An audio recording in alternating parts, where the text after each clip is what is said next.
David Lister, the media, both on the left and to the right, and I'm calling out Sean Hannity here, which a lot of people like to listen to him. He's been calling for 6 months for aggression into Russia. This is crazy. Why are they beating the war drum so much? And of course, Lindsey Graham goes in there, spews his, his warmonger ideas, calling on the spirit of Ronald Reagan per se. He didn't say that specifically, but what would Ronald Reagan do? What would Ronald Reagan do? He said, "We'll shoot down Russian jets from the air."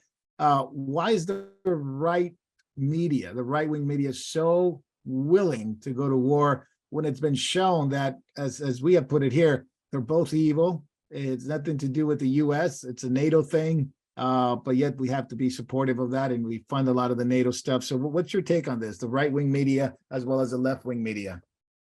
Well, I've always believed Hannity to be a rhino, and he'll nose up to anybody that's in power, going all the way back to Bush.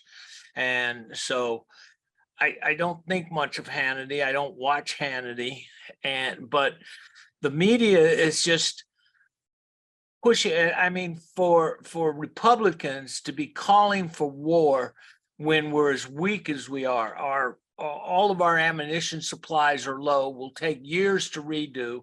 A hot war with Russia would end very badly with us, and any land invasion that we try to hold off will just not go well for us. The sensitivity of our troops versus the brutality of Russians and Chinese we now know have been supplying weapons to Russia. Will just not go. We're at the weakest we've ever been.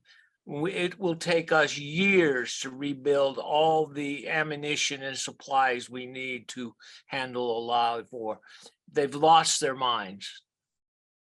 China has green-lighted the invasion into Ukraine, no doubt, and they've been supplying, weapons into that. That's no question now. Now China seems to be wanting to govern the new global governance, wants to be the leader of that. But at the same time, you have NATO, you have Russia, you have Ukraine, you have the US, you have the EU.